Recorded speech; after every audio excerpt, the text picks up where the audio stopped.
in the heart of Montana, where mountain peaks reach for the sky and pine trees sway with secrets.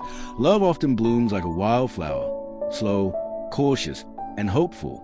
That's how it began for Jordan Graham and Cody Johnson. A quiet romance in a quiet town. He was steady, kind, the type who lit up a room without trying. She was reserved, deeply religious, and sweet in her silence. Together, they looked like a promise, like something safe, something sacred. Cody, just 25, worked at a local company and lived a life built on loyalty, to his friends, to his faith, to the girl he loved. Jordan, shy and soft-spoken, found a comfort in church pews and scripture, in structure and certainty. Their love wasn't a whirlwind. It was more like a steady river. Familiar, predictable, maybe even forced. They dated on and off for years, always circling back to each other. And eventually, the question came. Cody proposed. Jordan said yes. And whether it was love, pressure, or the quiet expectation of everyone watching, the decision was made. They were getting married. On June 29, 2013, in front of family, friends, and God, Jordan and Cody stood side by side at Faith Baptist Church in Kalispell. The wedding was small, intimate, lace, flowers, smiles, and scripture. Photos captured the kind of joy everyone wants to believe is real. Cody looked proud. Jordan looked uncertain if you looked closely. But no one did. Or if they did, they said nothing. Because the cake was cut, the dance was danced, the vows were made, and in the eyes of the world, it was done. What no one knew was that Jordan had been having second thoughts all along. She told friends she didn't feel right, that she felt pressured, that she didn't know if Cody was the one. In texts, she wrote about fear, about not having peace. But instead of stepping back, she stepped forward into a marriage she wasn't ready for. 8 days later, Cody Johnson was dead. On the morning of July 8th, Jordan told friends something strange. Cody, she said, had gone out with friends from out of town the night before and never came home. He'd gotten into a black car. She didn't know who with, or why. She acted confused, distant, her voice soft, but hollow. Friends were alarmed. Cody wasn't the type to disappear. He always checked in, always answered his phone. And this wasn't like him. The police got involved quickly. Jordan repeated her story. Same vague details. Same strange gaps. When asked who Cody went with, she didn't know. When asked where, she guessed. But she showed no urgency, no panic, just a quiet, eerie calm. By the next day, search parties had formed. People combed trails, parks, riverbanks, Cody's favorite places, his usual haunts. No sign of him. Jordan sent out a few texts, made a few appearances, but mostly she stayed withdrawn. Quiet, almost too quiet. Then came the moment everything shifted. 2 days after he vanished, Jordan told a friend that she had a feeling, a gut instinct, about where Cody might be. She said it casually, almost like a whisper. "Is it the loop?" she said. "Down by the cliff. I think he might be there." The loop was a hiking area inside Glacier National Park. Rugged, beautiful, and dangerous. The friend was stunned. "How do you know?" they asked. Jordan paused. "I don't know. I just feel it." She offered to go there, led her brother, and soon led the police.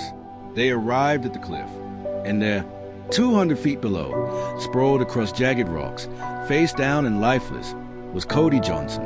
He was dressed in the same clothes Jordan said he was last seen in. No backpack, no gear, just a body and silence. At first, Jordan claimed it was an accident. She said they had gone hiking together, that they argued, that Cody stepped too close to the edge, that he fell.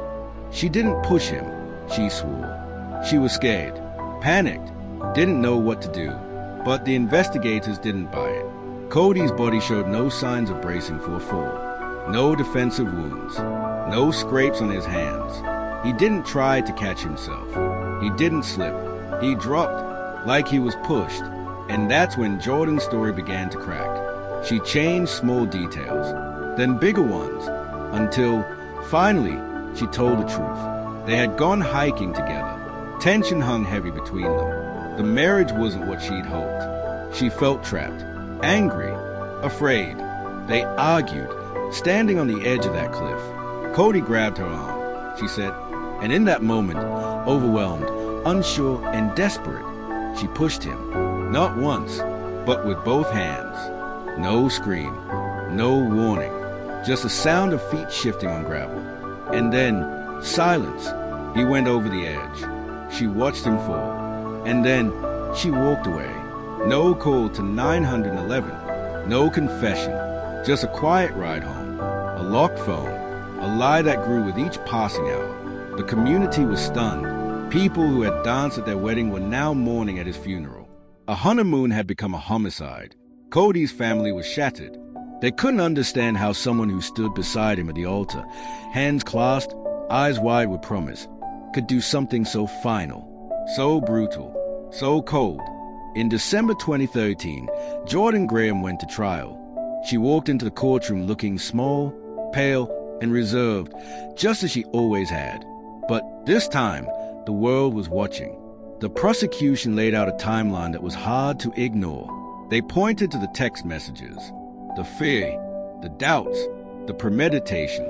They argued that Jordan didn't want to be married, and that she didn't know how to undo it. So she pushed. The defense tried to soften the edges.